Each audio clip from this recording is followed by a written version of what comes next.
Problems, problems, problems. I wage my war on the wounds inside. I take my gun.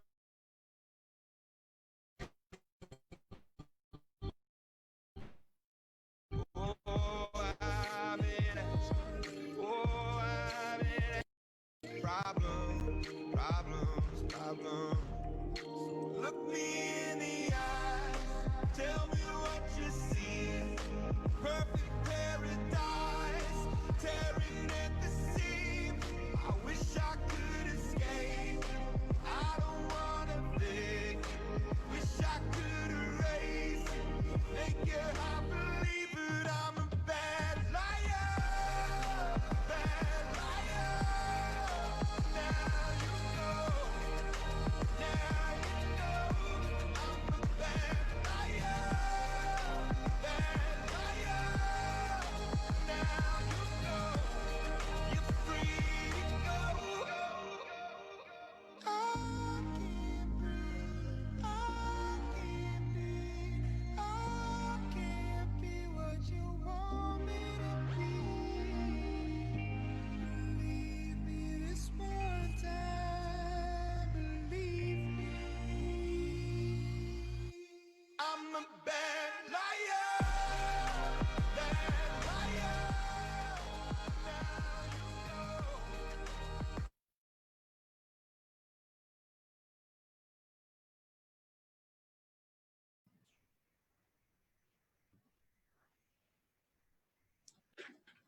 Bismillahirrahmanirrahim. Assalamualaikum warahmatullahi wabarakatuh. Shalom. Salam sejahtera bagi kita semua. Salam kebajikan. Puji syukur alhamdulillah atas segala nikmat dan karunia-Nya. Kita semua diberi kesempatan untuk kembali bersilaturahmi di acara webinar Rumah Inovasi. Izinkan saya mengucapkan terima kasih sebesar-besarnya kepada para peserta yang hari ini mau meluangkan waktunya untuk mengikuti acara hari ini. Perkenalkan, nama saya Muhammad Aristian. Saya adalah Regional Manager dari WQA, Worldwide Quality Assurance, dan hari ini dapat tugas dari Pak Daman untuk jadi host di event hari ini. Bapak dan Ibu, hari ini kita kedatangan pembicara luar biasa, seorang ahli financial. Mungkin saya panggilkan dulu Ibu Kartika, atau saya panggil... Siang Pak Aris. Oke, selamat siang teman-teman. Kabar? Siang, baik. Waduh, Ibu Tika cantik sekali siang hari ini. Ibu Tika lagi di mana sekarang? Kebetulan masih di rumah, Pak. Oke, work from home ya. Work from home. Oke. Saya lihat sekarang sudah ada berapa? Oke, sudah 30-an peserta ya. Oke, Bapak dan Ibu, karena sekarang sudah tepat menunjukkan jam 1.30. Oh ya, sebelum memulai, izinkan saya membaca dulu sedikit tentang saya panggil Bu Tika aja ya. Jadi boleh. Bu Tika ini lama di dunia perbankan ya Bu ya? Lama Pak, 14 tahun. Ya? Oke, jadi awalnya di Citibank ya? Ya, Citibank. Kemudian lanjut ke QNB. QNB ini apa? Ya. Qatar ya? Ke Qatar National Bank. Oke, Qatar National Bank. Dan sekarang di FWD. Ya, betul Pak. Oke, jadi dari awalnya start 2018, sekarang hampir 2016 ya. 2016, oke. Maksudnya di FVD ya Pak, DVD ya. Dari 2018 ya. 18, oke. Jadi dari start 4 orang sampai sekarang sudah ada 150 di bawahnya. Kalau the last yang terakhirnya 2020 udah 300 sih Pak. Wow, luar biasa. Oh ya, Bu Tika juga lulusan dari Atmajaya ya? Ya. Ini Atmajaya, oke, yang di itu ya, yang di mana, di Cawang, di Semanggi. Iya, studi rumah Semanggi. Yap. Oke, untuk mempersingkat waktu dan tempat, saya persilakan Bu Tika langsung membawa acaranya. It's show time, Bu Tika. Oke. Selamat siang teman-teman semua. Terima kasih Pak Aris untuk kesempatannya yang sudah diberikan untuk saya bisa sharing sedikit tentang financial. Apa sih yang kita mau tahu di sini? Financial itu simple ya. Bagaimana kita bisa manage income kita dengan cara yang simple. Intinya itu yang kita mau sama-sama belajar di sini. Kalau memang Pak Aris ada pertanyaan atau teman-teman ada pertanyaan, silakan aja. Boleh, saya minta tolong di next. Oke, sebentar Bu Tika, saya lupa mengingatkan kepada teman-teman. Ini event webinar, jadi beda dengan nonton TV ya, Bapak dan Ibu. Kalau nonton TV itu satu arah, kalau webinar ini dua arah. Jadi tolong dimanfaatkan sebaik mungkin. Bisa menggunakan chat di bawah, jadi kalau ada pertanyaan langsung saja di chat. Oke, nanti saya akan bacakan buat Ibu Tika. Oke, next. Oke, di sini prinsip mengatur keuangan kita. Kita sama-sama tahu ada yang namanya cash flow, ada yang namanya cash out gitu kan ya. Cash flow kita bisa naik turun nih pada saat kalau saya dulu orang bekerja pasti income-nya pas, income-nya tetap, tapi saya harus punya pencatatan untuk budget-budget yang pengeluaran saya setiap bulan. Jadi biasanya harus di take note tuh, karena kalau kita nggak take note, biasanya otomatis kita lebih besar pasak daripada tiang tuh. Banyak pengeluaran kok lebih besar. Oh ya udah bulan depan dapat lagi. Bulan depan masuk lagi. Tapi tanpa kita sadari sebenarnya cash flow kita itu sudah berantakan. Itu yang di awal biasanya kita harus review juga tuh dari setiap kali kita catat. Biasanya yang saya lakukan itu dulu saya mencatatkan sampai hal-hal kecil. Pengeluaran apa, kita harus catatin dulu tuh. Income masuk dengan income keluar, itu kita harus manage. Bagaimana caranya supaya income masuk, itu bisa kita atur dengan income keluar. Kadang-kadang dari kita, income keluarnya lebih besar dibandingin income masuknya. Oke, boleh ditolong di next? Bu Tika, jadi intinya kita harus selalu mencatat apa yang kita keluarkan. Yang dimasuk juga, Pak. Jadi yang masuk dicatat, masuk yang keluar ya? dicatat. Iya, betul. Harus dua-duanya diatur, Pak Aris. Pengalaman Bu Tika ini mencatatnya apakah setiap hari atau setiap mingguan atau setiap transaksi kita catat kalau yang keluar nih terutama? Kalau mau lebih rapi mungkin setiap hari, Pak. Jadi setiap kali transaksi kita udah bisa manage nih berapa income masuk kita, karena kalau kita nggak manage, sometimes hal-hal kecil itu jadi satu cost besar untuk kita. Contoh untuk bapak-bapak yang merokok. Rokok itu tanpa kita sadari itu bisa membesarkan cost kita, Pak. Kalau yang satu hari harga rokok 30.000, satu hari 2 bungkus, berarti 60.000. 60.000 kali 30 hari, udah 240.000. Ya kan? Ya benar, 60.000 kali 30 hari kan? Ya 2,4 juta, sorry. Nah, 2,4 juta itu besar sekali cost-nya. Belum lagi kopi. Biasanya kalau ada rokok, temennya kopi tuh, Pak. Ya. Apalagi ada Starbucks ya. Iya, apalagi Starbucks 50.000 satu hari. Kalau 30 hari udah 1,5 juta. Tanpa kita sadari cuma ngerokok dan kopi itu sudah ada di catatan cost kita hampir sekitar 2,4 tambah 1,5 berarti 3,9 juta. Jadi kalau Bapak Ibu yang kita dulu zaman saya bekerja, misalnya total income saya masuk 10 juta. Saya berasa 10 juta besar, tapi tanpa saya sadari dengan kos-kos kecil itu menguras habis yang sebenarnya, oh iya ya masih ada kok 10 juta, ini cuma 30.000. Kadang mindset kita di 30.000-nya, tapi begitu diglobalin jadi gede tuh Pak. Saya suka mencatat kalau ini Bu Tika, kalau kebetulan dinas keluar, kebetulan kan ada bawa duit peso misalnya. Ya, kasih ya Pak ya. Ya, supaya nanti saya pelaporannya tidak saya lupa. Nah, biasanya saya buat Google Form, Bu Tika.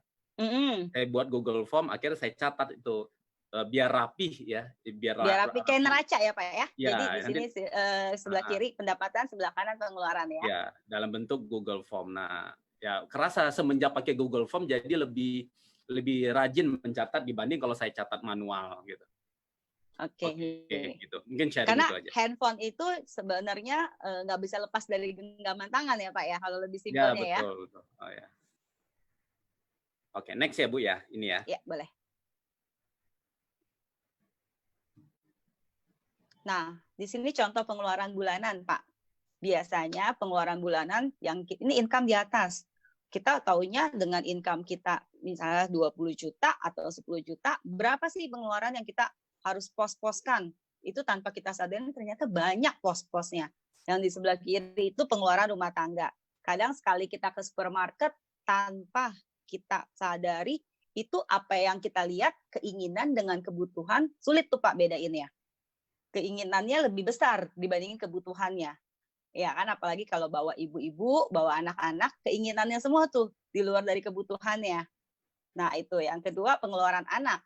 Pengeluaran anak itu biasanya pasti ya, itu seperti uang sekolah, pampers, makan anak, itu yang sudah pasti. Itu kita harus poskan dulu. Yang ketiga, pengeluaran suami.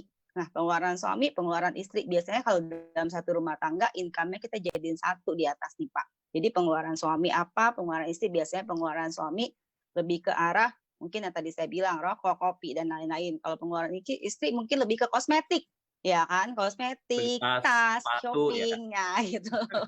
Ya, tas, sepatu, shopping gitu kan. Nah, ada lagi mungkin cicilan yang sudah kita terbentuk selama ini. Cicilan mobil, cicilan rumah, ya kan? Itu yang kita harus poskan dulu. Pesawat gitu ya. Wah, luar biasa ya Pak, yard gitu ya. Nah, setelah itu kita harus poskan lagi dari sisi apa? Sedekah dan amal. Biasanya dari apapun agama kita pasti kita diajarkan untuk bersedekah dan amal. Biasanya kita sisihkan dulu, ya kan. Setelah itu kita masuk ke tabungan atau asuransi, terakhir STNK mobil atau pengeluaran tahunan. Tabungan atau asuransi mobil ini masuk ke dalam dana darurat. Dana darurat yang harus kita standby-kan untuk jangka waktu tergantung nih. Kalau yang single biasa 3 bulan, kalinya 3 kali income. Tapi kalau yang family itu biasanya 12 kali income. Jadi suatu saat ada salah satu anggota keluarga yang stop bekerja atau contohnya di PHK atau gimana, itu dana darurat yang bisa mengcover keluarga untuk jangka waktu 12 bulan ke depan sampai si suami mencari pekerjaan baru. Biasanya seperti itu, Pak. Sorry Bu Tika, jadi dana darurat ini besarnya adalah 3 kali pengeluaran bulanan misalnya kalau buat single. Oke, ya. Tapi kalau yang misalnya family berkeluarga, 12 kali. Okay. Makanya itu kegunaan kita mencatat pengeluaran bulanan itu seperti apa gitu ya. Ya, itu normalnya ya Pak ya. Oke. Pak Daman, mohon maaf Bu Tika, kita pooling sudah ada Pak Daman? Oh, sudah Pak, mau dimunculkan. Boleh dikeluarkan pooling yang pertama, Bu Tika minta izin, kita ingin tahu para peserta ini kebetulan rata-rata apa sih profesinya yang sekarang sedang mengikuti event. Pak Daman, monggo dikeluarkan. Ibu dan Bapak dimohon untuk kesediaannya memilih salah satu pilihan. Salah satu pilihan. Oke, terima kasih. Ini sudah banyak yang milih. Oke.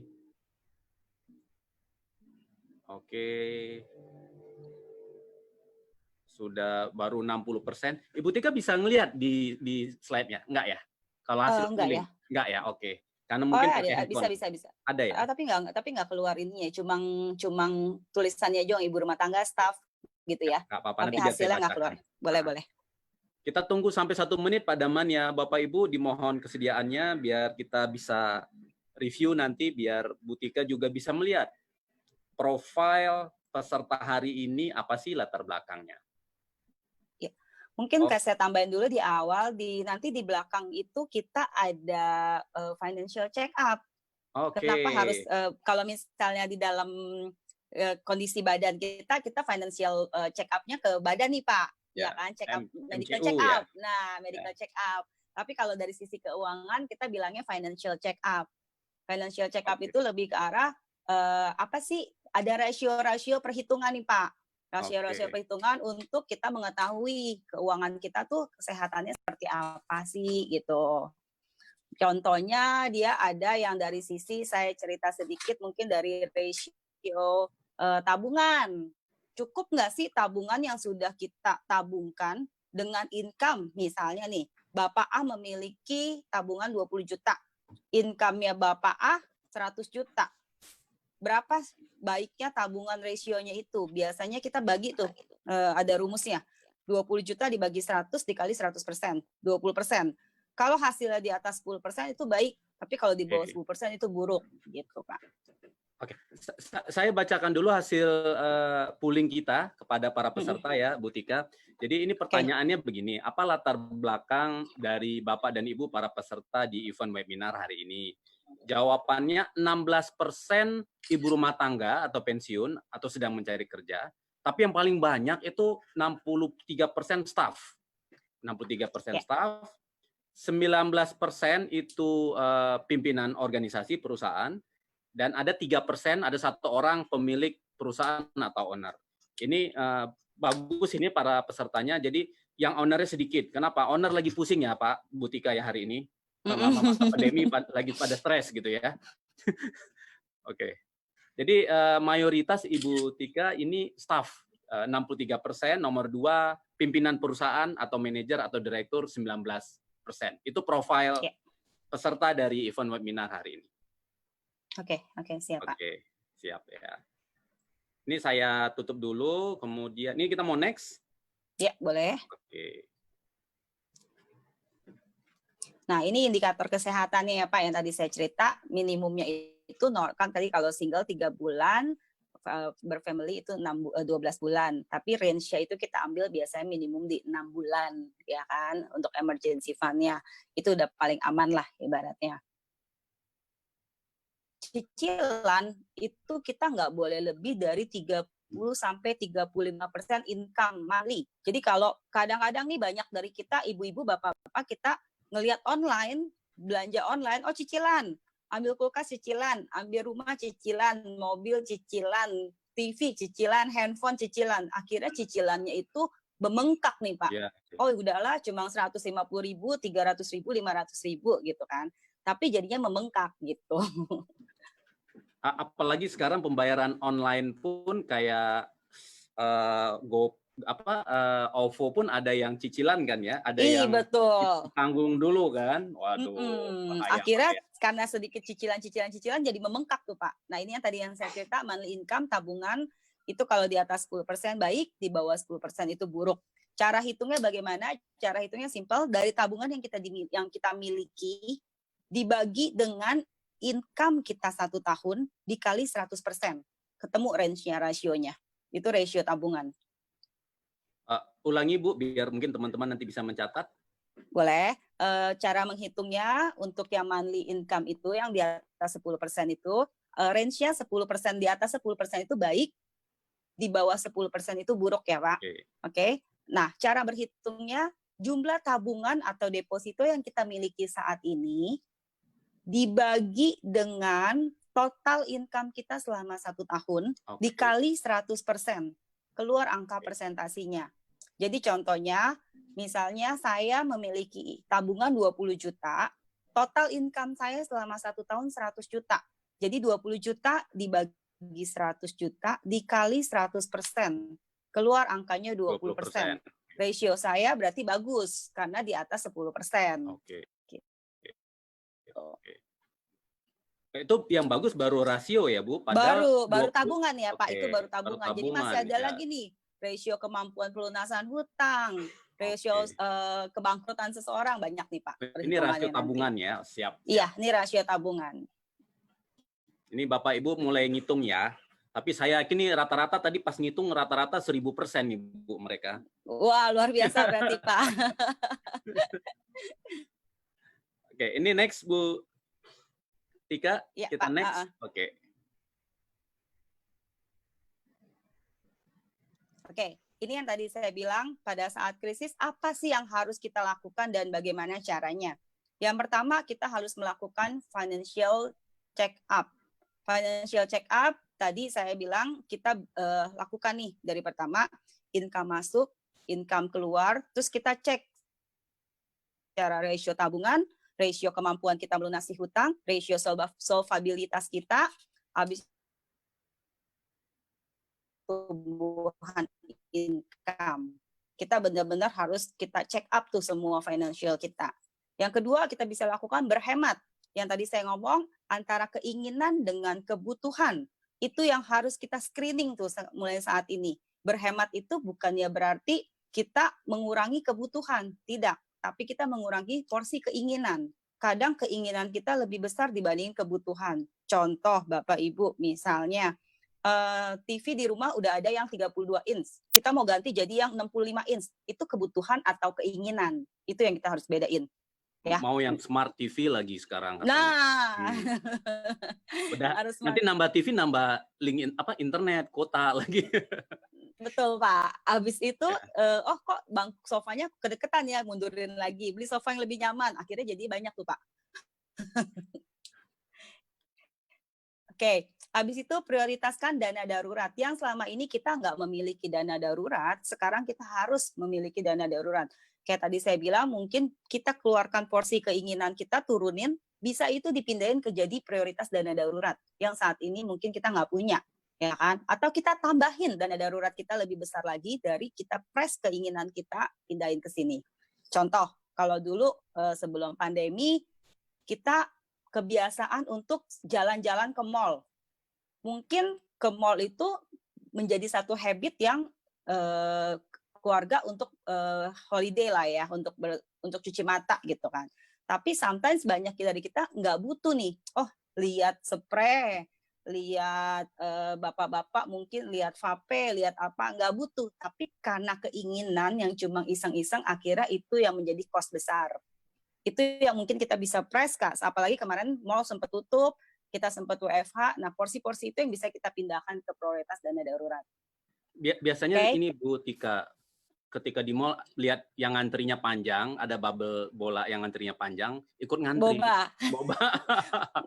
Belum lagi kalau lagi ada sale, Pak. Tulisan sale penting nggak penting itu dibeli. Iya. Maunya lihat-lihat dulu ya, tapi kayaknya sayang nih. Kalau nggak beli, sayang loh. Pikiran, Bu. Belum tentu bulan depan sale lagi gitu kan, Pak.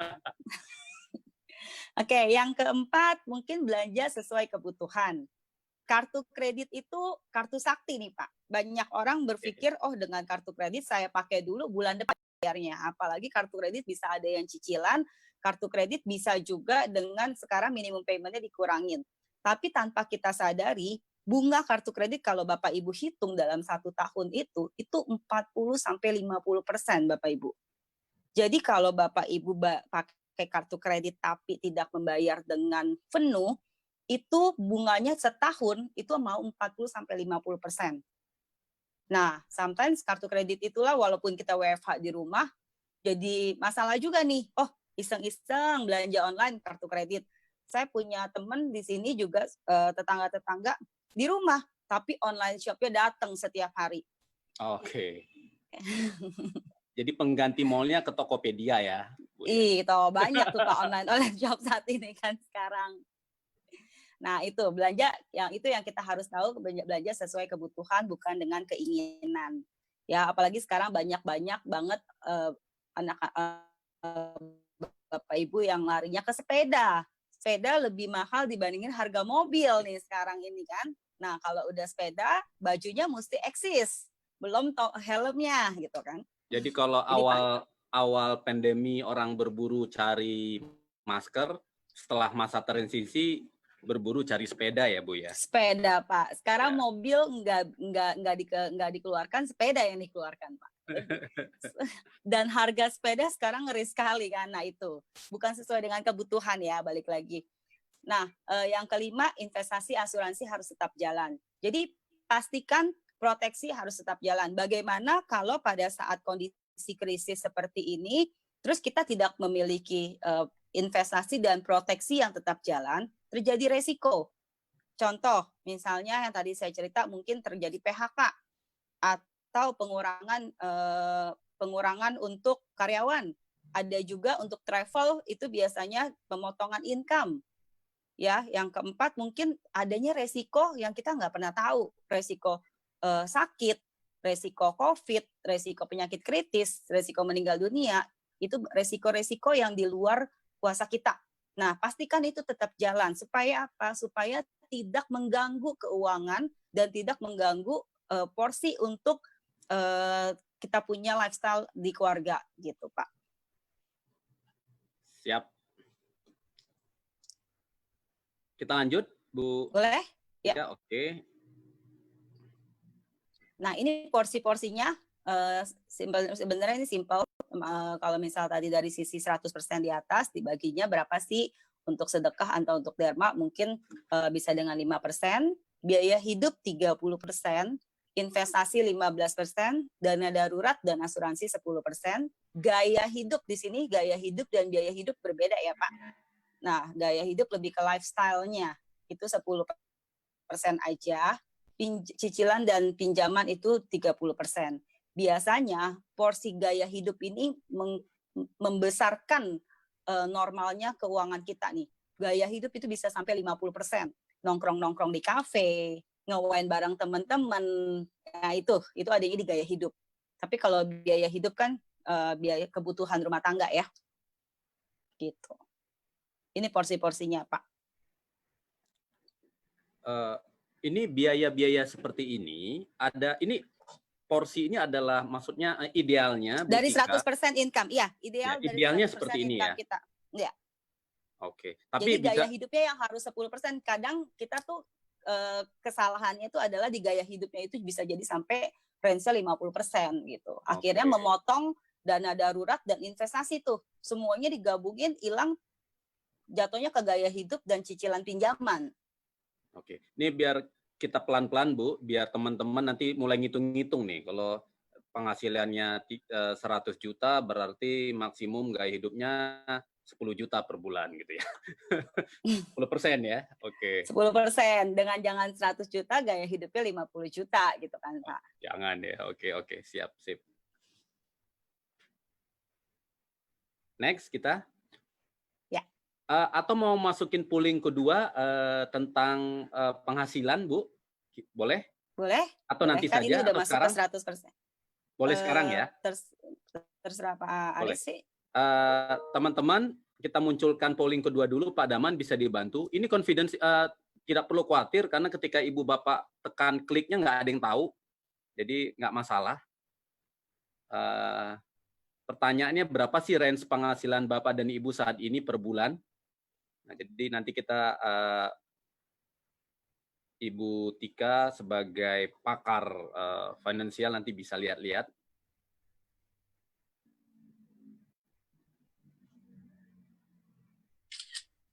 Oke, mungkin kita kasih waktu dulu ya. Dimohon partisipasi dari teman-teman semua.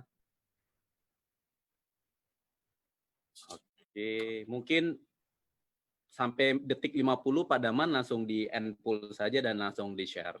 Terima kasih buat Bapak dan Ibu yang sudah berpartisipasi. Oke, di-share Pak Daman. Nah, hasilnya begini Bu Tika, jadi ketika ada pertanyaan berapa sih range penghasilan Bapak dan Ibu yang hari ini kebetulan mengikuti event webinar, 63% itu di bawah 10 juta, 30% antara 10 dan 20, dan ada 7% di atas 20. Jadi itu range penghasilan teman-teman saat ini. Jadi kalau yang 10 juta maksimum gaya hidupnya harus 10% harus 1 juta ya Bu ya yang Ya, betul. Jadi kalau ngerokoknya aja udah 2.400.000 udah lebih tuh Pak dari gaya hidup. Okay. Bu Tika, pengalaman selama ini dari 6 parameter ini biasanya yang berkelebihan, yang sering kelewatan yang mana sih? Dana darurat dan dari investasi. Oke. Itu yang biasanya, apalagi dana darurat itu banyak dari hampir dari kita semua tidak aware untuk ada di porsi itu. Nggak bisa ngelihat ada tabungan tuh Pak. Mendingan dipakai dulu untuk jalan-jalan. Itu masuk juga di holiday, itu juga masuk dalam gaya hidup ya Pak ya. Jadi pergi traveling, bahkan dibesarkan di porsi cicilan atau pinjaman gitu. Yang tadi saya bilang ada sell dikit, cicilan, ada sell dikit, cicilan, gitu. Akhirnya porsi itu yang mengcover sebagian besar dari income kita. Ini kan pengeluaran ya Bu ya, pengeluaran. Kalau gitu mungkin ada pooling satu lagi nih yang sesuai dengan slide ini. Boleh ya Bu Tika ya? Boleh. Tadi pendapatan Bapak dan Ibu. Nah, sekarang mungkin Pak Daman bisa dikeluarkan sekarang yang pengeluaran, Oke, Pak. range pengeluaran. Jadi Bapak dan Ibu mohon bantuan untuk mengisi pooling. Yang pertanyaannya sangat sederhana. Berapa sih range pengeluaran Bapak dan Ibu saat ini per bulan? Jadi pengeluaran mungkin Bapak atau Ibu dan keluarga ya, mungkin ini ya, sekalian keluarga juga boleh, per bulan. Tadi Pak Daman kalau nggak salah yang di bawah 10 juta 60% ya. Oke, jadi kita kasih waktu mungkin sampai 5 menit, detik ke 50 Pak Daman, nanti tolong langsung di-share. Oke, terima kasih kepada Bapak Ibu yang bersedia untuk mengisi, untuk curhat. Oke, saya bacakan Bu Tika ya. Jadi teman-teman yang hari ini mengikuti acara webinar, pengeluaran per bulannya rata-rata paling banyak itu di bawah 10 juta. Ada 82%. Jadi alhamdulillah nih, kita mohon maaf ini bukan pengeluaran rata-rata ya, bukan selama pandemi ya. Karena selama pandemi memang cukup berkurang ya Bu ya. Selama pandemi berkurang ini pasti cukup berkurang ya Pak ya. Oke, nah jadi rata-rata jadi 82% di bawah 10 juta, ada 15% antara 10 sampai 20 juta. Tapi ada loh yang di atas 20 juta. Wow, ini luar biasa nih. Nggak masalah kalau memang pendapatannya di atas 20 juta ya. Ada 3%. Jadi seperti itu Bu Tika. Iya, oke. Oke. Ada tadi mungkin kan tadi ada juga yang income-nya di atas 10 juta Pak. Jadi kalau 10%-nya kan itu di atas 20 juta juga secara pengeluarannya. Kita stop. Asalkan jangan pengeluaran dengan pendapatan range-nya sama gitu ya Pak, ya itu yang lebih bahaya. Oke. Oh iya, terlalu beresiko gitu ya Bu ya. Terlalu beresiko ya. Oke. Kita next ya Bu. Ya, boleh Pak. Nah, ini tadi kenapa alasan perlu adanya proteksi, karena financial risk. Kita nggak pernah tahu apa yang terjadi. Yang kedua, leluasa kita untuk berinvestasi karena begitu kita udah pindahin, kita punya resiko ke dalam perusahaan asuransi atau ke dalam polis, itu kita bebas berinvestasi. Ya kan? Karena proteksinya udah ada di situ. Yang ketiga, ini juga sama seperti kenaikan income ya tanpa kita sadari. Yang keempat itu kita melindungi family. Jadi terjadi mungkin boleh di next ya Pak ya. Boleh di next. Jadi saya nyambungin nama yang berikutnya nih. Bu, boleh nggak saya nanya di sini? Kalau misalnya kita ikut BPJS gitu ya, kesehatan, itu bagian dari sini ya? Bagian dari sini Pak, betul. Bagian dari sini. Tapi kan itu hanya dari sisi kesehatan. Kesehatan, gitu ya Pak ya. Ya. Tapi ada sebenarnya dari sisi asuransi itu perlunya 3 sih Pak. Yang pertama kesehatan, yang kedua penyakit kritis, yang ketiga UP jiwa. Sisanya itu hanya opsional, tambahan lah sisanya. Yang penting 3 ini dulu nih Pak yang sudah terprotek. Oke. Saya next ya karena Bu. Karena pada saat kesehatan kita masuk rumah sakit berarti ada yang mengcover, tapi pada saat penyakit kritis kita tidak punya tidak bisa bekerja lah ibaratnya. Itu ada income yang menggantikan. Dan yang terakhir uang pertanggungan. Pada saat kita terjadi resiko, ada sejumlah uang yang kita bisa wariskan gitu Pak. Jadi 3 ini yang paling krusial sih. Saya ulangi lagi 3 itu biar mungkin teman-teman bisa mencatat. Pertama adalah kesehatan, hospital. Yang kedua adalah penyakit kritis. Oke. Karena yang hospital tidak semuanya mengcover penyakit kritis ya. Ya, dan ketiga tadi UP jiwa, Pak. Jiwa. Dan BPJS itu kan gini, kalau penyakit kritis dan hospital yang membedakan gini, Pak. Kalau hospital sejumlah tagihan yang kita pakai di rumah sakit. Jadi contohnya, misalnya si Bapak Budi terkena kanker. Ya, Bapak Budi terkena kanker, berapa yang dia habiskan untuk rumah sakit kayak BPJS yang cover, misalnya untuk dia kemoterapi, untuk dia berobat, itu jumlah itu yang akan dipakai, Pak. Oke. Tetapi kalau penyakit kritis, itu jumlah uang, sejumlah besar uang yang akan dikeluarkan pada saat kita terdiagnosa. Jadi misalnya pada saat terdiagnosa cancer, kita masuk penyakit kritis, ada jumlah uang yang dikeluarkan 500 juta. Nah, 500 juta itu yang dipakai untuk menggantikan income kita yang sedang sakit nih. Pada saat kita sakit, kita perlu berobat, income-nya stop otomatis. Nah, itu dengan penyakit kritis. Jadi jumlah uang yang keluar, Pak, kalau penyakit kritis. Bu, saya mau nanya. Jadi kalau misalnya ada yang berkata, kan apa sih indikator untuk menghitung kesehatan keuangan tuh salah satu apakah yang barusan disebutkan? Kalau yang saya sebutkan ini lebih ke proteksi proteksi. keuangan, Pak. Oke. Kalau indikatornya tadi yang saya sebutkan tabungan, kemampuan oke. pelunasan utang, solvabilitas gitu. Kalau ini untuk sisi proteksi. Jangan sampai kita sudah memiliki rasio tabungan yang bagus, kita sudah memiliki rasio kemampuan pelunasan hutang yang bagus, kita sudah memiliki rasio kebangkrutan yang bagus, tapi proteksinya nggak ada. Begitu terkena resiko, semuanya selesai itu, Pak, jadinya. Oke, jadi saya ulangi lagi, kalau indikator keuangan yang tadi, yang angka-angka persen-persen tadi ya, Bu ya? Ya, Siap. indikator keuangan yang tadi, yang persen-persen tadi. Oke, Mungkin next. saya tambahin indikator pertumbuhan income nanti di belakang. Oke. Nah, ini monthly income nih. Jadi monthly income kita itu menopang untuk biaya-biaya ekspensif yang ada di atas monthly income itu. Nah, suami, istri, ibu, bapak, dan anak itu yang menopang itu bapak dan ibu biasanya untuk income biaya-biaya yang ada di atas. Sekolah anak, loan, ya kan. Nah, next boleh Pak. Tapi apa yang terjadi apabila, next dulu Pak, ini nyambung nanti ke belakang.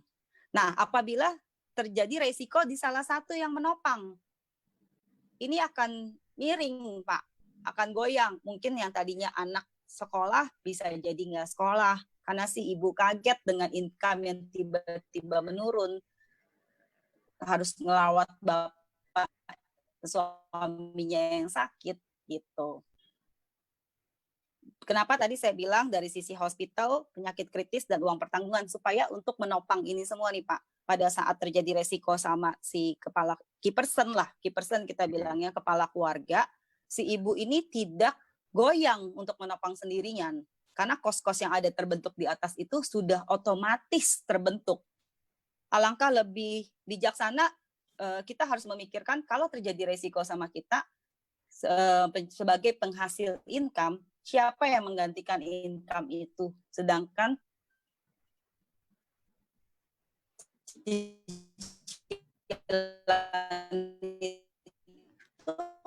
nggak bisa di stop tengah-tengah, gitu kan, atau dijual aset, gitu kan Pak. Nah, next boleh Pak. Saya concern di yang biaya pendidikan itu Bu. Sekarang kan saya lihat kalau dari di WA Group sekarang biaya pendidikan tuh cukup mahal ya. Jadi udah gitu sekolahnya di rumah lagi ya Pak? Ya udah tuh sekolahnya di rumah.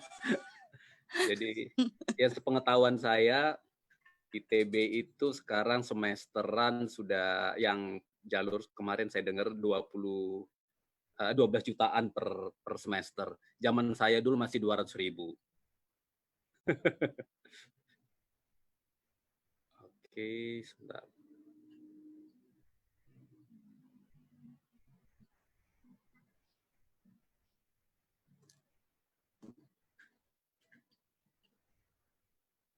Oh, cicilan rumah nggak bisa kebayar. Nah, inilah fungsinya yang tadi saya bilang insurance untuk memprotek kemiringan itu, Pak.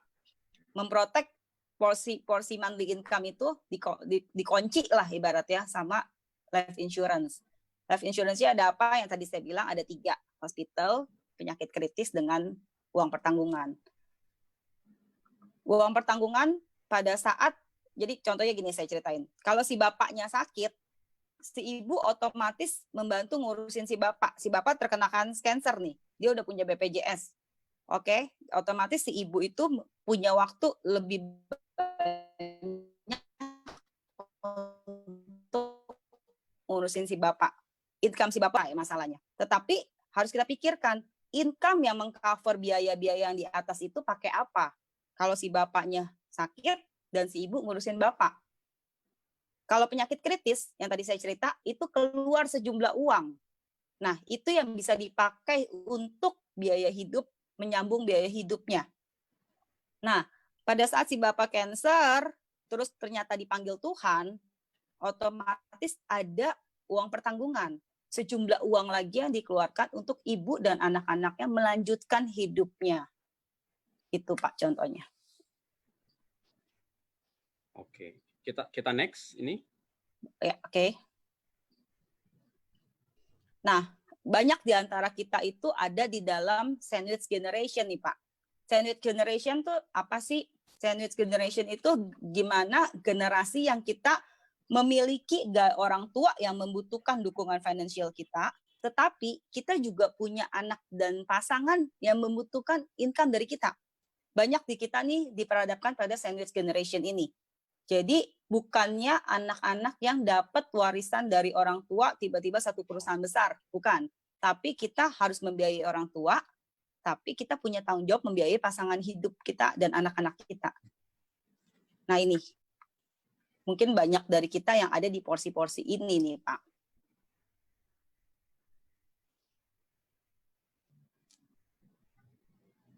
Halo Pak Aris? Halo Pak. Halo Ibu. Ya, mau dilanjut silakan Ibu. Ya, oke.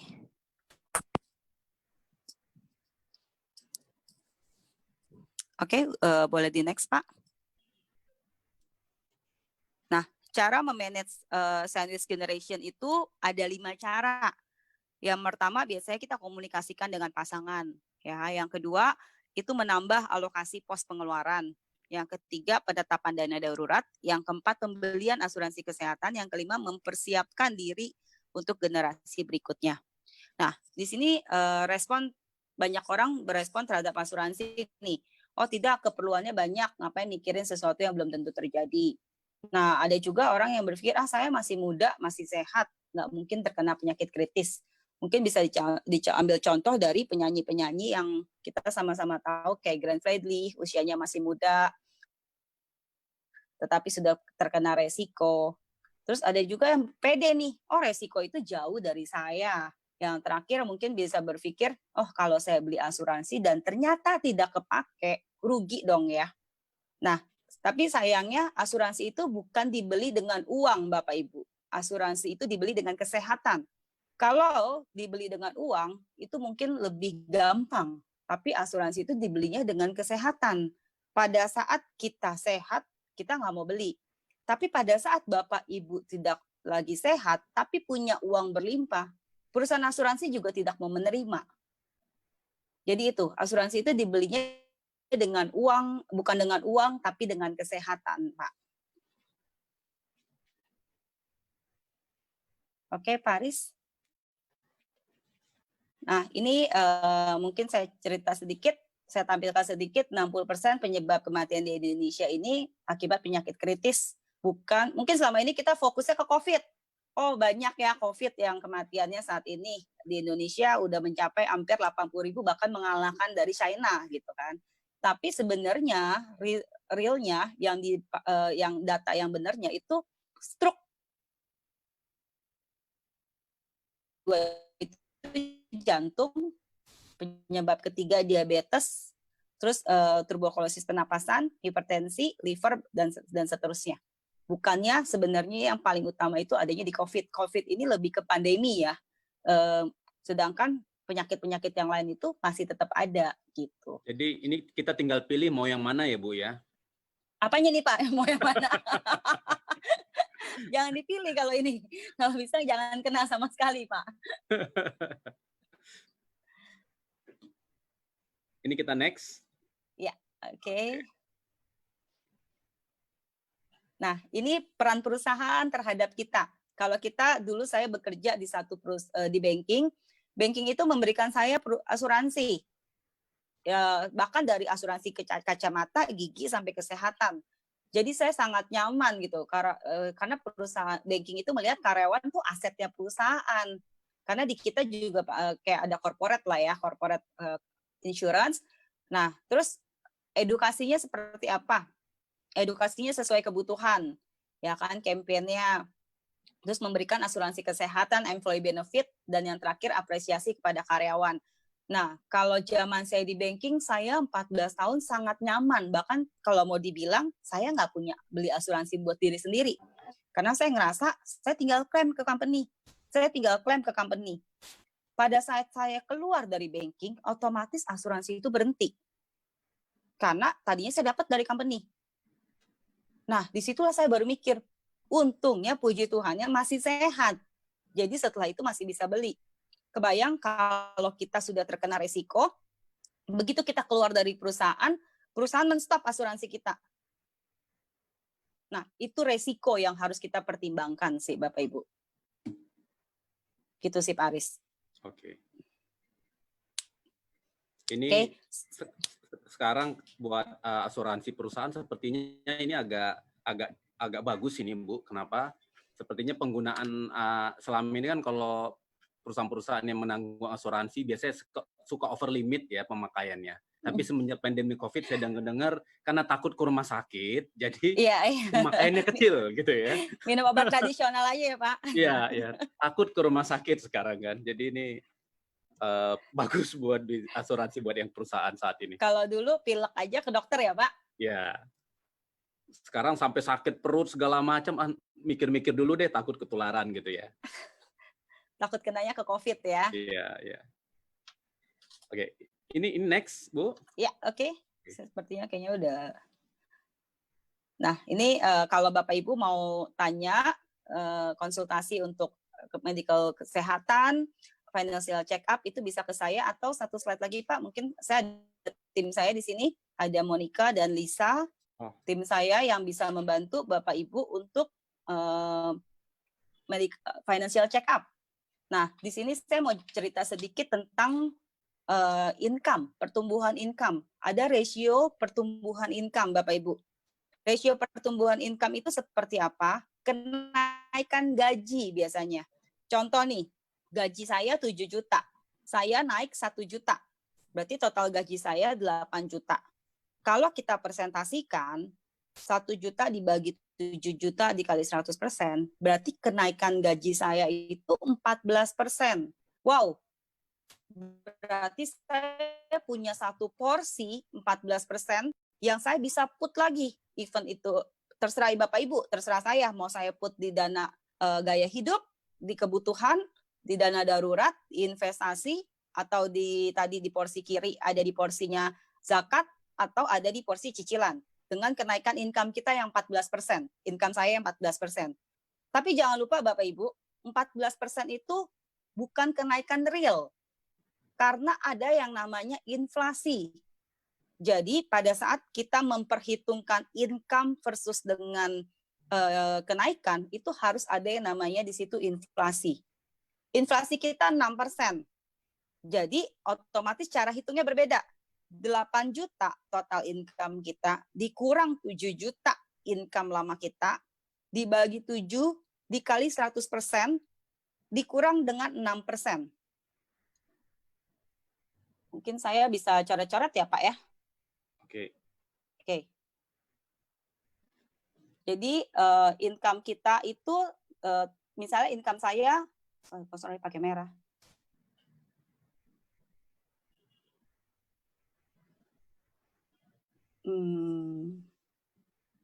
Income saya tadi 7 juta ya Bapak Ibu ya. Kenaikan income saya 1 juta. Otomatis total income saya jadi 8 juta. Ya, kalau saya hitung tanpa adanya inflasi, berarti 1 juta dibagi dengan 7 juta dikali 100%. Berarti kenaikan income saya 14%. Ini normalnya. Kadang-kadang kita terkecoh, 14% ini bisa kita pakai untuk porsi yang lain. Tapi harus kita ingat, di sini ada yang namanya inflasi. Inflasi kita itu 6%. Jadi 8 juta dikurang 7 juta dibagi 7 juta dikali 100% dikurang 6%. hasilnya 8%. Sebenarnya kenaikan income kita itu hanya 8% Bapak Ibu yang bisa dipergunakan. Bukannya 14%. Karena ada inflasi di situ. Beras naik, bawang naik, cabai naik, daging naik gitu kan. Itu ada inflasi di situ. Supaya jangan sampai setiap tahun kita naik gaji, tapi kok selalu kurang ya, selalu minus ya.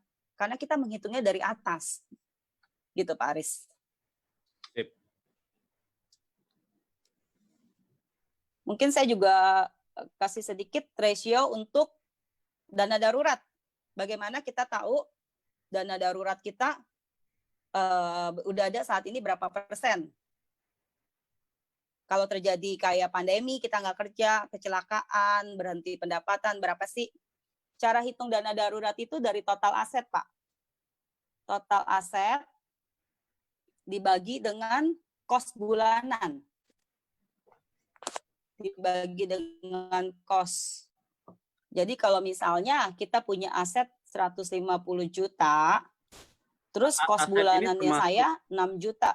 Termasuk aset yang mobil segala macam atau Kalau misalnya total asetnya mau dihitung dari, kalau saya sih lebih ke arah kita punya tabungan ya Pak ya. Kalau itu tabungan kan ya? berarti Oke.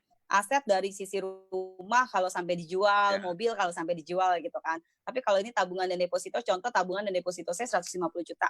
Dibagi kos saya 6 juta. Berarti keluar angka 25 bulan di sini. Nah, range-nya kalau single tadi 3 kali kos, kalau family 12 kali kos. Berarti kalau 25 kali ini berarti dia sudah bagus nih Pak porsinya. Oke. Gitu.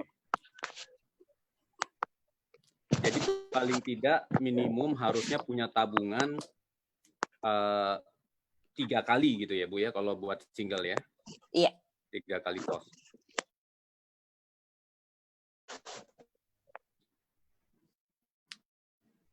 Oke, teman-teman ada pertanyaan monggo bisa diajukan ke lewat chatting biar kita bisa, atau ada yang mau di ini ya Bu ya? Ada yang mau dihitung atau tapi konfidensial mungkin jadinya ya? Iya, kalau mau dihitung confidential boleh kontak ke tim saya, boleh Oke, ditampilin Pak. ke nomor yang Ada, tadi ya? Yang terakhir ada 3 orang, ada Monica, ada Lisa. Jadi saya kasih free gift untuk konsultasi medical financial check up. Oke, sebentar. Bu bisa di itu dulu, sepertinya saya nggak bisa ininya, di stop share, oke, biar saya balik lagi.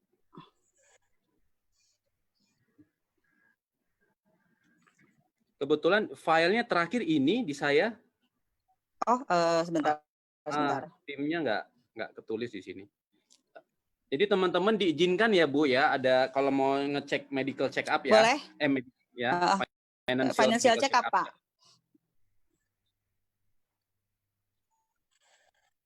Oke, saya share ya Pak ya.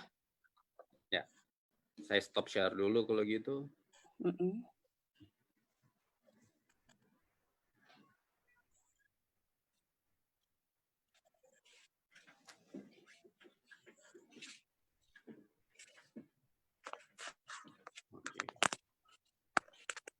Atau mungkin dari Bapak Ibu ada yang punya polis di rumah, terus tapi nggak tahu nih sudah mengcover belum, boleh kita kasih free gift juga untuk bedah polis, bisa dikontak. Kebetulan tim saya ada Monica dan Lisa yang join ke sini juga.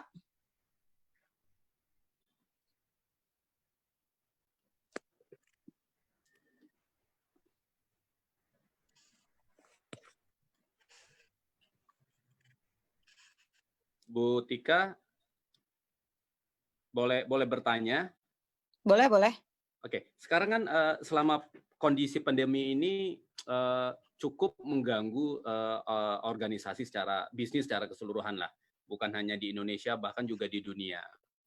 Nah, ada tips-tips nggak Bu? Jadi baik itu dari income memanage income atau memanage pengeluaran yang aman, karena ya kita kan kabar buruknya kita tidak tahu sampai kapan ini pandemi ini akan terjadi gitu loh. Iya, tips-tipsnya yang tadi saya bilang di awal Pak, kita harus tahu dulu porsinya. Harus dibedah dulu income masuk dengan pengeluaran. Habis itu dicekin dari sisi kebutuhan dan keinginan. Kita harus turunin tuh, berhemat. Yang tadi di awal kan saya ada cerita tuh, kita harus berhemat, kita harus keluarkan porsinya. Jadi harus dicatat tuh Pak. Biasanya yang kita lakukan itu, kita harus list. Sebulan itu kebutuhan apa yang bisa kita coret. Atau keinginan apa yang bisa kita coret. Nah, pengeluarannya dari situ.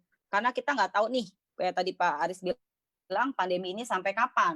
Berarti otomatis kita harus memindahkan porsi. Dari porsi gaya hidup ke porsi dana darurat dan investasi. Nah, setelah itu pastikan apabila terjadi resiko, kita sudah punya proteksi. Jangan sampai begitu resiko terjadi, uang tabungan dan dana darurat yang kita kumpulkan selama ini terpakai lagi sama kita nih Pak. Oke.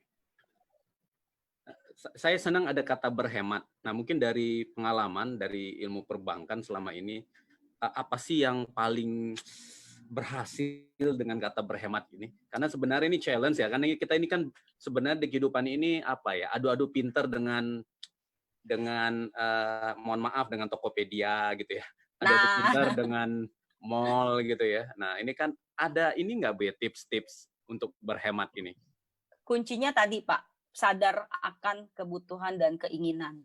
Jadi setiap kali kita mau melakukan sesuatu, kita mau beli sesuatu, pikirin deh.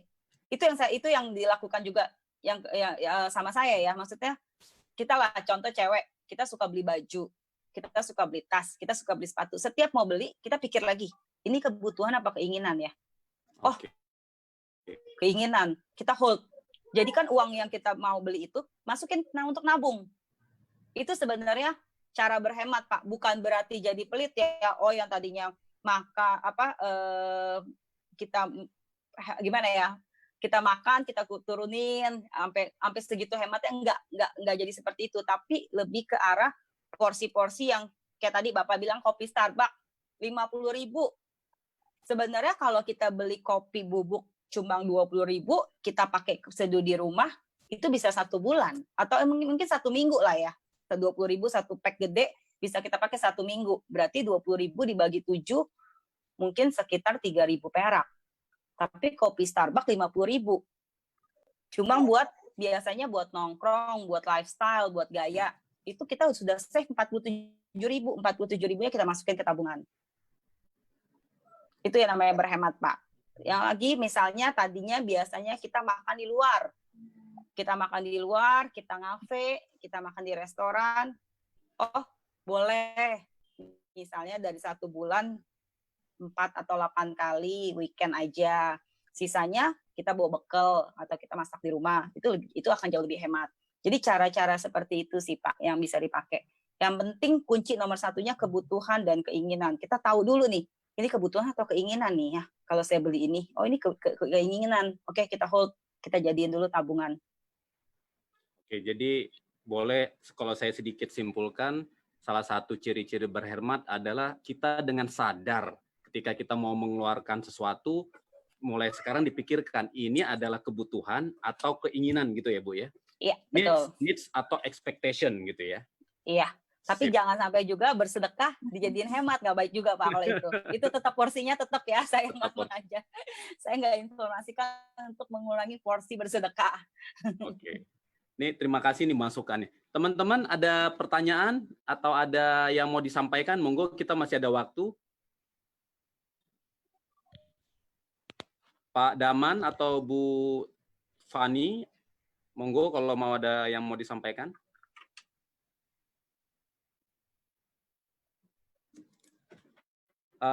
Oke, mungkin sambil menunggu pertanyaan dari teman-teman, Bu, saya mau coba sedikit. Ada beberapa kondisi sekarang di mana beberapa teman kita, mohon maaf, kehilangan pekerjaan misalnya. Ya.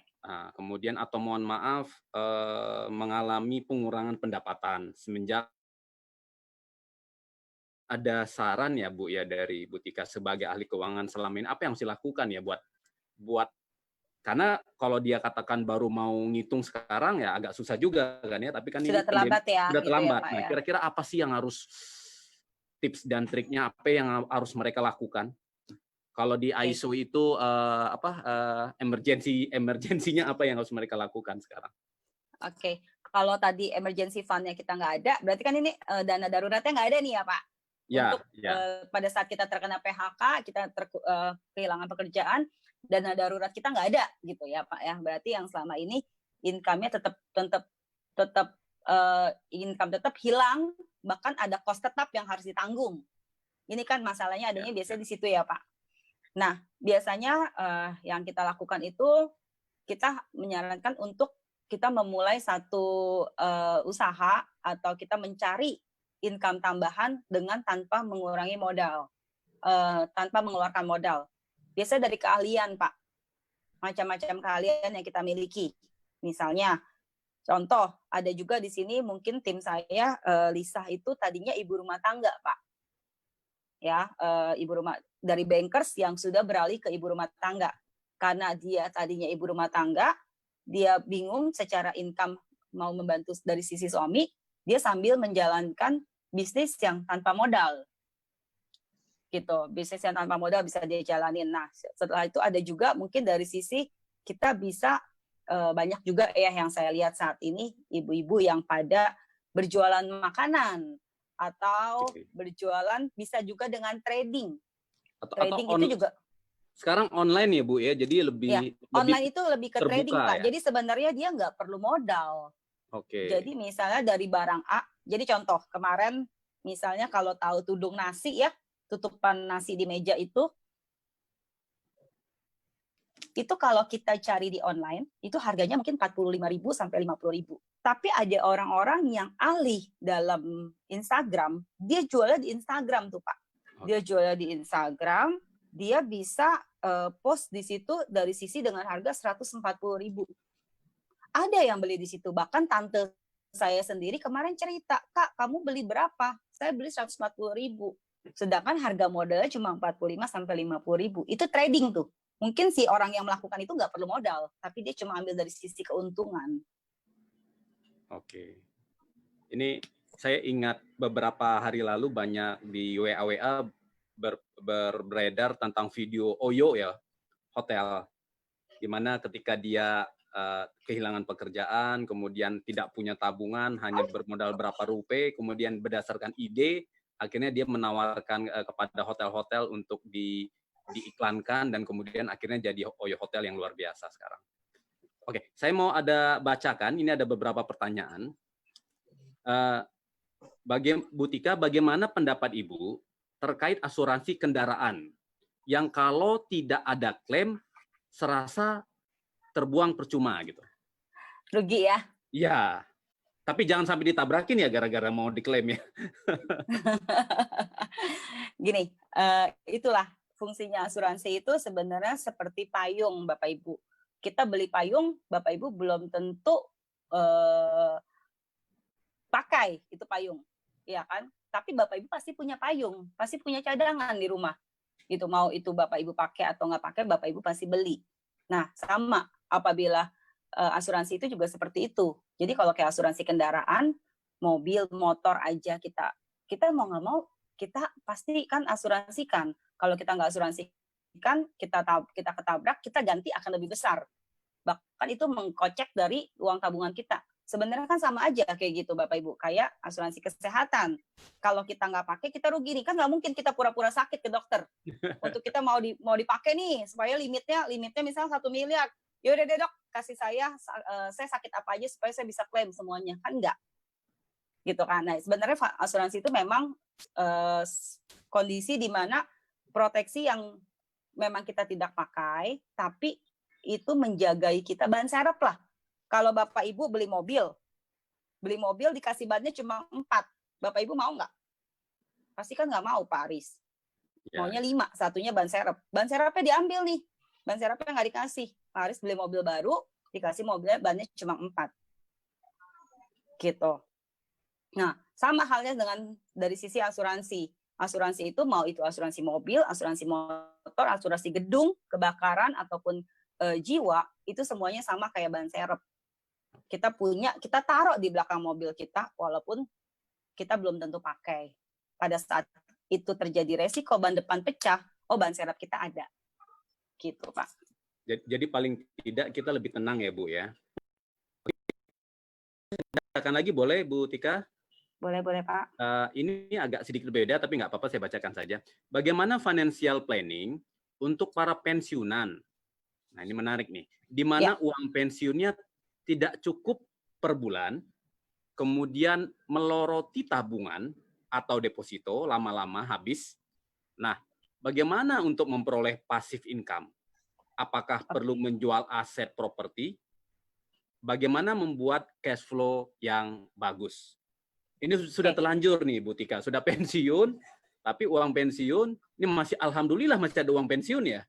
Iya. Ya. Nah, tapi, gini Pak Aris, sebenarnya kalau misal Bapak Ibu mau lebih mendalam, boleh kontak 3 tim saya ini untuk bisa melakukan financial check up. Saya akan jawab sedikit ya Pak untuk kupasan depannya aja. Jadi yang bisa dilakukan itu kita punya beberapa fitur-fitur alternatif produk yang bisa memberikan return lebih. Contoh, Bapak Ibu bisa masuk ke reksadana money market. Ya, kalau misalnya untuk yang pensiun atau reksadana kalau yang lebih berani, kan itu kan akan dicek lagi tuh Pak, tingkat keberanian kita seperti apa terhadap reksadana. Apakah berani ambil resiko atau tidak, konservatif ataupun agresif. Kalau yang lebih agresif sedikit, boleh ambil di sisi equity atau campuran. Kenapa? Kalau kita taruh di tabungan itu bunganya 2-3%. Dipotong lagi sama biaya administrasi. Otomatis tadi si Bapak bilang biaya uang pensiunnya tidak akan cukup untuk menghidupi. Bagaimana dia mau punya passive income? Bisa dengan kita pindahkan dari tabungan, alternatifnya bisa ke reksadana money market. Karena money market itu 6-7% net. Gitu ya, range-nya Pak. Dan itu resikonya mirip-mirip seperti deposito. Karena di dalamnya juga deposito dan obligasi. Ya. Nah, bisa juga alternatifnya mungkin lebih ke alternatif investasi lain nih yang bisa memberikan passive income. Misalnya membeli kos-kosan atau memberi ruko disewakan. Itu kan passive income juga yang masuk. Supaya jangan menjual aset dan menggerogoti duit tabungan yang ada aja. Jadi balik nih Pak, ada kita hitung dengan uang kita pensiun, misalnya kita punya uang pensiun 500 juta. Income bulanan kosnya berapa tadi?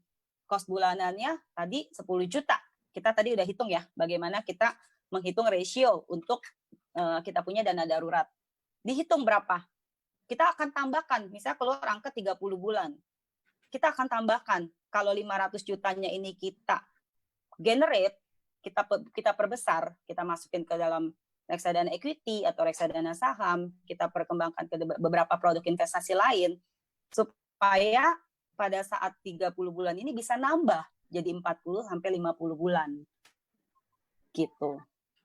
Oke, jadi sarannya tadi adalah mencoba menginvestasikan ya Bu ya, tabungan atau deposito yang ada. Daripada hanya nanti dipelorotin saja dengan hanya 2 atau 3%. Yang pasti jangan taruh di tabungan. Iya, jangan betul, taruh Pak. tabungan, oke. Jadi teman-teman harus mulai memikirkan, memindahkan dari tabungan itu menjadi investasi, gitu ya Bu ya? Iya, boleh. Okay. Itu juga bisa ya Pak, boleh kontak juga ke tim saya juga. Di sini ada Adia Pola, Monica, dan Lisa. Mereka juga punya beberapa alternatif financial, karena kan mereka bertiga juga financial planner, jadi bisa punya beberapa alternatif kayak mau saja nih, saat ini reksadana yang bagus tuh apa sih, returnnya seperti apa sih, historicalnya seperti apa, gitu.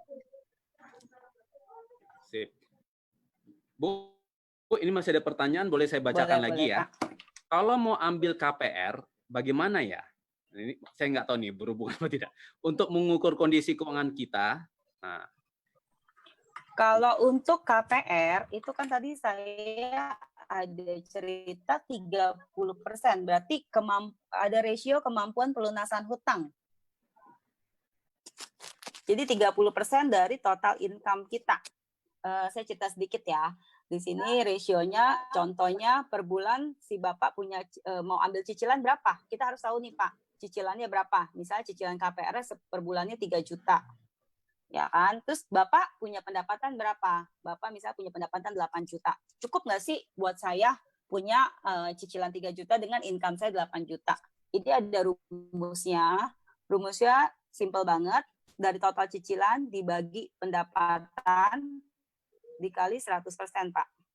Ini 37,5%. Nah, rasionya itu kalau lebih besar sama dari 30%, lebih kecil dari 30%, itu baik. Tapi kalau lebih besar, itu jelek, Pak. Oke. Jadi kalau 37% ini udah lebih nih. Berarti kita bisa-bisa gagal bayar nanti. Gitu. Karena bank pun akan menghitung seperti ini, Pak. 30% dari income kita. Jadi contoh di sini contoh yang jelek ya, Bu, yang 37%. Iya, ya. Nah, ini termasuk juga dengan cicilan lain ya, Pak. Jadi kalau di 8 juta ini ternyata belum penghasilan fix, di sini 3 juta bukan KPR doang nih. Ada cicilan mobil atau cicilan kartu kredit. Nah, ini bank akan menghitung semuanya nih, Pak.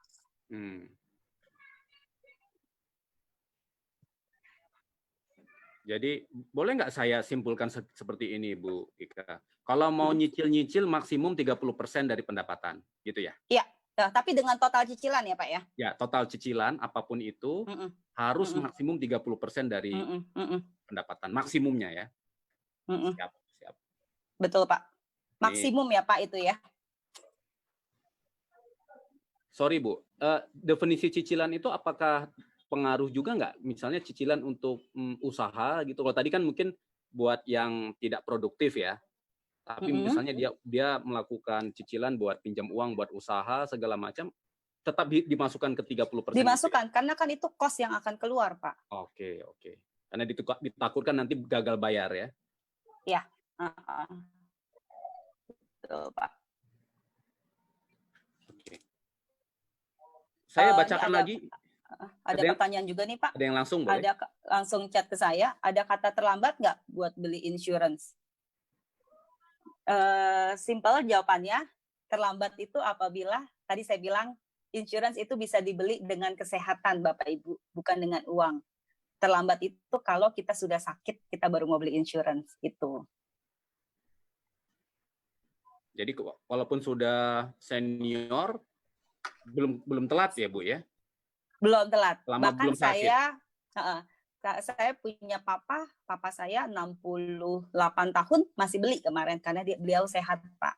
Okay. Yang penting mau sampai usia 7. Kalau di kita sampai usia 75 masih bisa masuk asalkan sehat. Gitu. Tapi kalau sudah sakit itu yang baru sudah tidak bisa gitu ya. Ini masih ada pertanyaan lagi. Ini menarik, nggak apa-apa kita agak luas nih pertanyaannya, Bu ya. Ini investasi saat ini di saham apakah tepat? Atau yang lainnya ya, Bu, seperti properti, emas, atau di tabungan dan sebagainya. Oke, investasi itu bukan duit minor ID kita ya, dana utama kita ya, Bapak Ibu ya. Yang kita investasikan itu dana sisanya kita. Jadi kalau dana utamanya Bapak Ibu mau belikan properti, sedangkan kita nggak tahu pandemi ini sampai kapan, itu akan jadi resiko. Ya, investasi saat ini mungkin kalau kita mau lihat tahun 98, ya tahun 98 Indonesia krisis, ya itu banyak orang yang kalau saya lihat mengambil keuntungan dari beberapa instrumen-instrumen investasi, baik itu properti ataupun saham, ya karena kalau kita mau lihat histori ke belakang, tahun lalu itu IHSG itu masih ada di angka 6.300. Hari ini sudah ada di 5.000. Berarti itu lagi sell nih Bapak Ibu. Kayak Bapak Ibu mau beli baju. Baju yang tadinya harga 1 juta, sekarang lagi sell 50%, jadi 500.000. Pasti Bapak Ibu mau beli. Cuma bedanya ini ke saham. Nah, kalau saya bilang saham-saham semua lagi pada sell hari ini. Tapi kita harus tahu saham-saham seperti apa yang kita harus beli. Saham-saham blue chip, saham-saham LQ45, jangan saham-saham sembarangan. Karena kalau saham-saham sembarangan, perusahaannya kita nggak tahu, akhirnya sahamnya nggak naik-naik, walaupun nanti IHSG naik pesat, itu saham tetap akan ada di situ. Contoh, pada saat lagi pandemi seperti ini, saham-saham apa yang naik?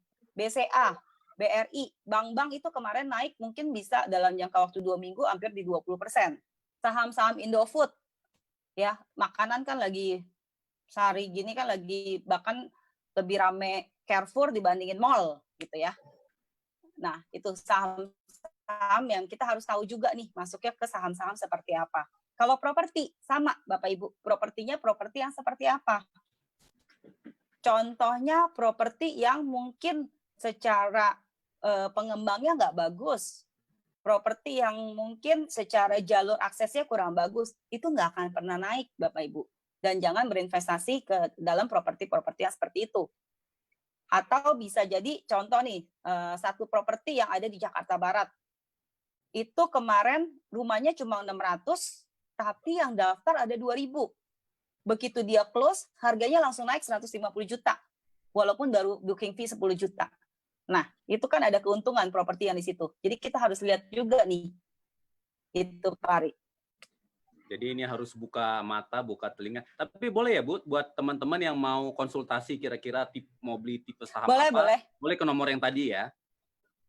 Boleh Pak. Karena ada saham-saham yang memang kita harus pelajarin dulu secara detail historinya gitu, Bapak. Tadi dikasih bocoran sedikit teman-teman, BCA, BRI yang paling besar ini ya, ngasih pemerintah kalau nggak salah ya.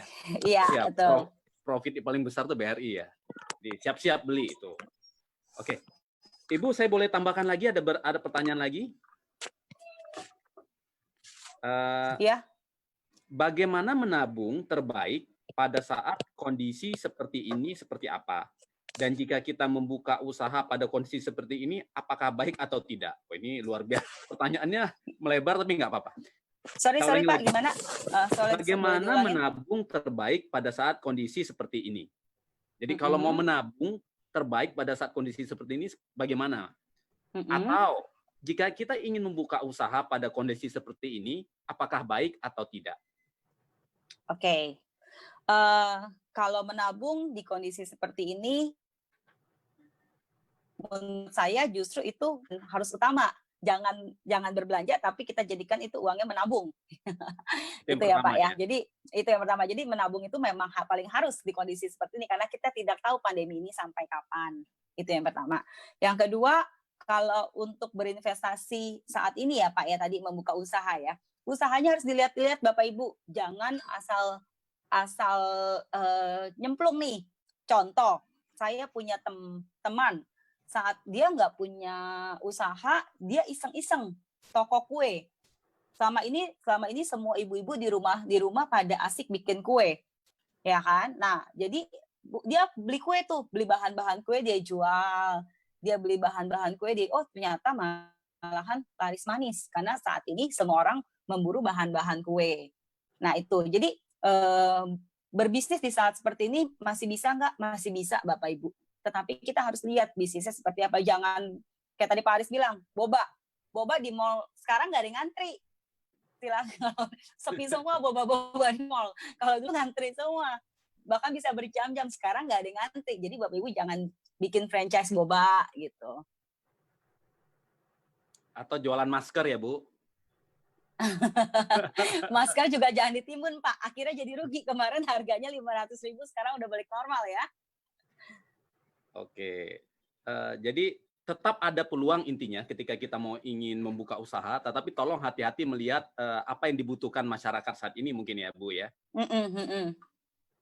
Oke, dan Bapak Ibu sebenarnya untuk melihat peluang-peluang usaha banyak sekali saya baca-baca di beberapa media itu dibahas. Jadi kita bisa lihat apa sih prospek-prospek bisnis ke depannya seperti apa.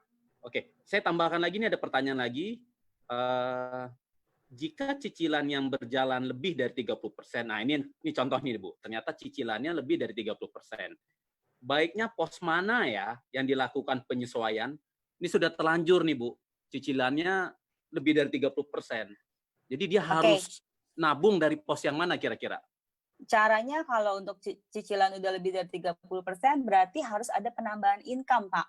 Ah, oke. supaya cicilan itu balik lagi ke 30%. Kan nggak mungkin nih. Ibarat cicilannya udah jalan soalnya ya. Kalau belum jalan masih bisa dipikirkan. Tapi karena udah jalan, otomatis berarti yang tadinya kerjanya 100% harus 120% supaya income-nya menambah. Kan faktor pembaginya jadi lebih besar gitu loh, Pak.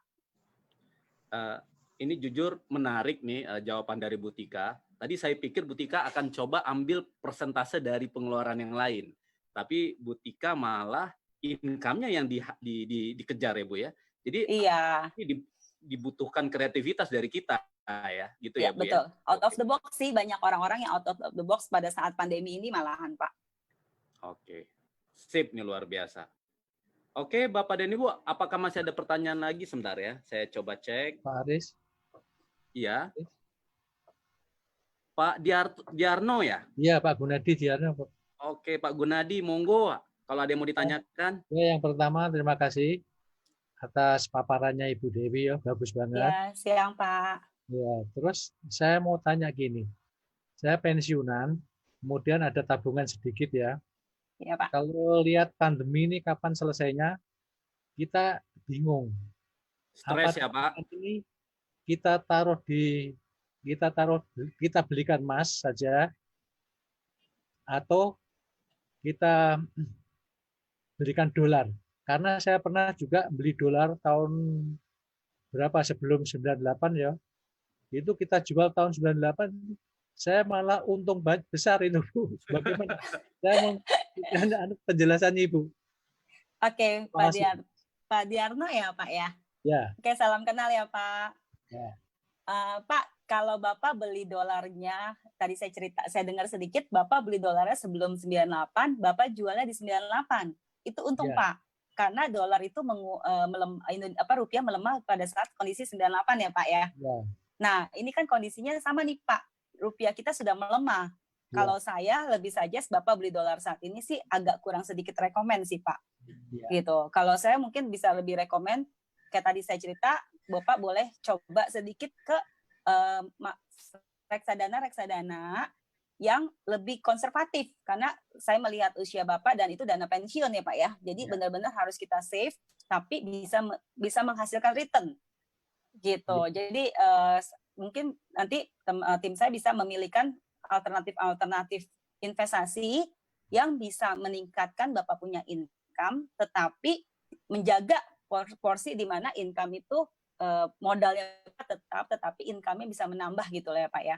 Jadi kalau kita mau lihat saat ini justru contoh Kimia Farma itu terakhir 3 hari itu, sehari itu bisa naik sampai di 20% Pak.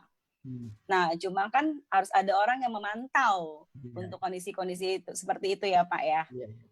Gitu, Pak Diarno. Terima kasih Ibu Dewi. Ya, sama-sama Pak. Tadi kalau emas nggak direkomen Bu? Kalau emas? Kalau emas, gini Pak, kalau Pak Diarno ini kan dananya dana pensiun. Pada saat nanti Bapak butuh emas kita jual lagi, langsung, memang liquid. Tapi kan kenaikannya nggak sesignifikan yang kita inginkan ya Pak ya. Jadi lebih rekomendasi dalam bentuk saham ya Bu ya, atau reksadana ya.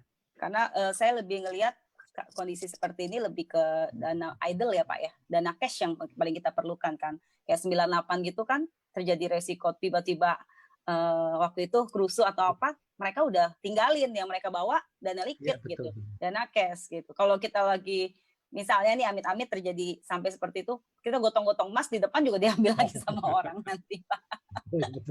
Jadi Pak Giarno itu sempat merasakan Bu dari dolar 2000 dan menjadi 14.000 ya saat itu ya Pak Giarno ya? Betul.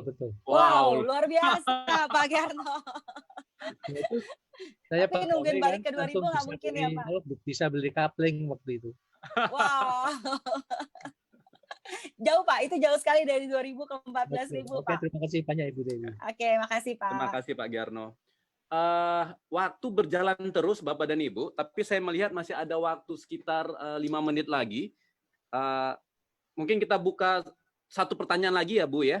Satu pertanyaan lagi, jika ada pertanyaan monggo, ada yang mau diajukan. Pak Daman, mau teman-teman dikasih kesempatannya kalau mau langsung buka mic juga boleh, seperti Pak Giarno tadi, mungkin males nulis. boleh dimonggo dibuka saja. Baik, silakan kepada Bapak Ibu. Ini tidak diprotek ya, silakan langsung di unmute saja. Oke, saya tunggu. Saya lihat belum ada.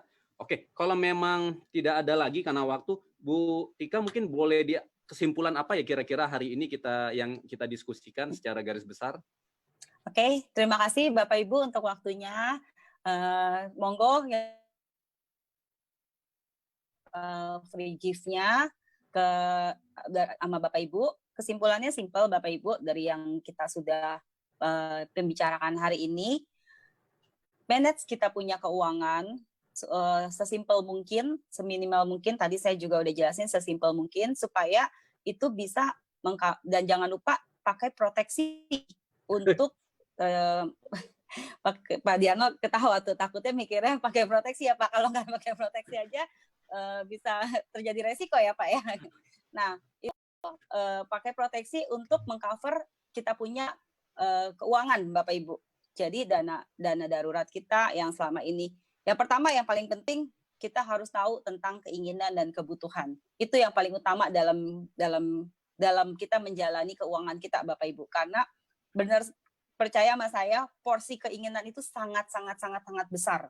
Porsi keinginan itu sangat besar. Jadi misalnya banyak juga saat ini yang mulai nih, kalau kita lihat pandemi ini bercocok tanam, beli tanaman-tanaman segala macam atau beli macam-macam, itu keinginan Bapak Ibu. Boleh 1, bukannya berarti 10 gitu kan.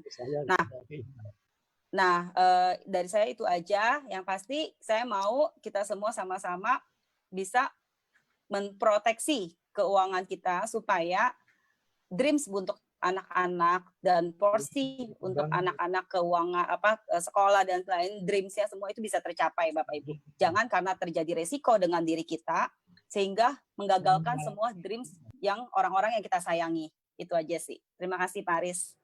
Oke, saya dari yang panjang tadi, saya sangat suka ada satu kalimat. Salah satu ciri-ciri berhemat adalah kita secara sadar sebelum mengeluarkan uang harus mengetahui apakah itu merupakan needs atau expectation, apakah itu merupakan kebutuhan kita atau hanya kesenangan kita atau keinginan kita. Mungkin itu yang paling saya suka di tema hari ini. Oke, sekali lagi terima kasih Bu Kartika Dewi, ini luar biasa banyak memberikan masukan ke kita. Teman-teman, jangan khawatir, nanti materinya bisa teman-teman dapatkan. Nanti saya akan kasih tahu di mana dapatkan materinya. Tapi Pak Daman, sebelum kita bicara materi atau evaluasi, seperti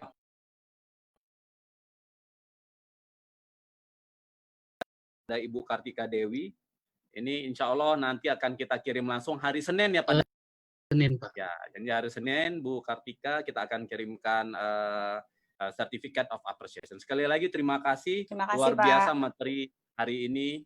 Oke, kemudian teman-teman materi ini nanti bisa teman-teman dapatkan dengan cara bergabung di WA Group Rumah Inovasi. Jangan khawatir, saya kemarin dapat masukan Pak, kalau WA Group itu nanti terlalu banyak bicara, terlalu banyak diskusi. Jangan khawatir, ini hanya satu arah, jadi tidak akan ada banyak diskusi, hanya ngambil materi saja. Apa keuntungannya? Teman-teman nanti bisa ambil soft copy materi dari sana, bukan hanya webinar kali ini, tapi webinar sebelumnya dan sesudahnya ke depan. Semuanya akan disimpan di sana. Kemudian untuk mungkin ada beberapa pertanyaan yang belum terjawab, nanti kita akan coba diskusi di sana. Dan kita bisa diskusi lebih lanjut dengan narasumber-narasumber di WA Group tersebut. Mungkin monggo dicatat linknya seperti ada di slide. Oke, kemudian sekali lagi terima kasih sudah mengikuti acara hari ini. Ini ada informasi bahwa selain ada acara webinar, kami juga menggalang dana. Jadi ini sukarela saja, tidak ada paksaan. Jadi bagi teman-teman yang mau memberikan donasi khusus untuk COVID-19, insya Allah nanti kami akan salurkan 100%. Saya ulangi lagi, 100% dananya akan kita salurkan untuk lembaga yang sedang membantu penanganan COVID. Pak Daman, kita sudah berapa ya kira-kira ya? Sudah 20 juta lebih ya? 20 juta lebih Hmm, menyalurkan, ya. tapi masih ada di kita masih sekitar 10 juta lagi kalau nggak salah, saya lupa. Oke, jadi nanti kita akan salurkan. Tapi mohon maaf, tolong di belakang ditulis angka 19 biar kami tahu bahwa itu sebenarnya untuk COVID. Dan sebagai penghargaan nanti kita akan berikan sertifikat khusus yang mau berdonasi. Sekali lagi, sebagai penghargaan nanti kita akan berikan sertifikat bagi yang mau mendonasi. Sekali lagi diberi kebebasan. Mau nyumbang 1.019.000 perak, monggo. Mau nyumbang 500.019 perak, monggo. Terima kasih. Oh iya, tolong dicatat nomor handphonenya di situ biar nanti tim kami bisa memfollow up. Kemudian Terima kasih Pak Aris. ya sama-sama Pak. Belum selesai Pak. Mohon kesediaan Bapak dan Ibu nanti mengisi lembaran evaluasi yang ada di slide ini, atau lebih gampangnya nanti bisa lihat di chat. Sudah diletakin di chat Pak Daman? Ya, sudah Pak. Sudah ya. Nanti akan kami masukkan di chat, atau plus nanti kami akan ucapkan di ucapan terima kasih. Besar harapan kami Bapak dan Ibu mau mengisi lembaran evaluasi agar kami bisa terus improve untuk acara-acara webinar Rumah Inovasi ke depannya. Oke, kemudian kita sampai ke foto bareng Bapak dan Ibu. Saya stop share dulu. Jadi saya berharap Bapak dan Ibu kita mau ambil foto bersama. Dimohon kesediaannya untuk membuka videonya. Nah, oke. Pak Nyoman, apa kabar? Sepertinya di rumah Iya, ini Pak kita Nyoman. WFH WFH Pak Nyoman. Iya. Aduh, lama kita tidak bersilaturahmi. karena ada kasus yang positif. Positif ya. Iya, iya. Pak Ari Katuk, terima kasih. Selamat ulang tahun Kasih. juga. Kemarin ulang tahun katanya Pak Ari Katuk. Terima kasih banyak Oke. semuanya. Hebat, Sama-sama. Pak Daman, Bapak Ibu yang masih belum dinyalakan videonya, mohon berkenan agar dihidupkan. Wah, ini saya kenal nih Pak Abu Halil. Nih Pak Abu Halil. Pak Daman dihitung ya. Oke Pak. Saya hitung ya Pak. Pak Yudi Firmansyah nih Pak. Mungkin kemudian Oke. iya Pak Yudi sudah Biar terlihat kelihatan ya Pak ya. gantengnya Pak Apa Yudi. kabar Pak Yudi? Ya, baik. Baik, alhamdulillah Pak ya. Baik. Baik. Oke. Oke, halaman kedua. Daman. 1, 2, 3. Oke. Ada 3 slide ya. Dengan berakhirnya foto bersama, sekali lagi saya ucapkan terima kasih sebesar-besarnya kepada pembicara Ibu Kartika Dewi yang sudah mau sharing knowledge hari ini. Dan teman-teman jangan lupa, tadi Bu Dewi ada titip pesan di belakang, ada nomornya. Kalau mau dibedah, monggo ya Bu Tika ya. Jadi monggo mau dibedah keuangannya, saran-sarannya terbuka buat teman-teman semua. Sekali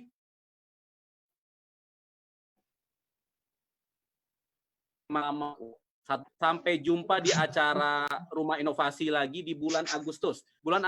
Per bulan Agustus insya Allah eventnya akan menjadi 2 kali per bulan. Nanti kami akan informasi apa event-eventnya. Jadi tunggu saja, lihat di website rumahinovasi.net. Sekali lagi rumahinovasi.net. Dengan berakhirnya acara foto, saya kira selesai acara kita. Saya tutup acaranya dengan mengucapkan alhamdulillah. Assalamualaikum warahmatullahi wabarakatuh. Terima kasih Bapak dan Ibu semua. Mic-nya Pak Daman dibuka saja. Mungkin ada yang mau ngobrol-ngobrol, monggo silakan. Terima kasih banyak. Ya. Makasih ya Pak. Sama-sama, terima kasih. Ibu Kartika. Ya. Terima kasih. Ya, makasih. Sama-sama, Terima kasih makasih banyak. Bu Desi. Terima kasih banyak Ibu Kartika.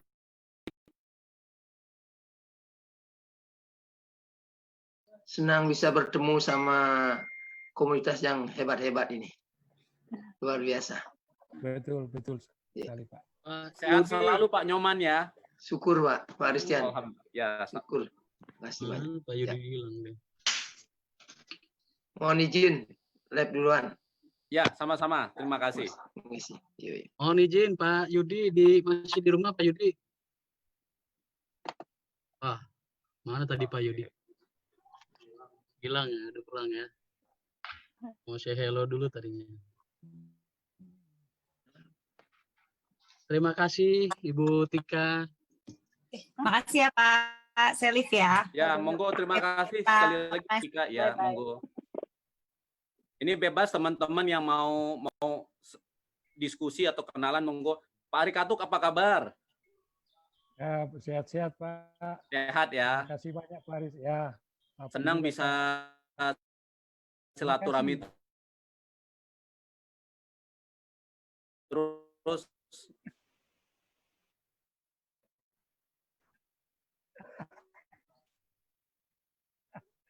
Keren, keren. Terima kasih. Musik saya kedengeran. It's been a day, friend, and I'll tell you all about it when I see you.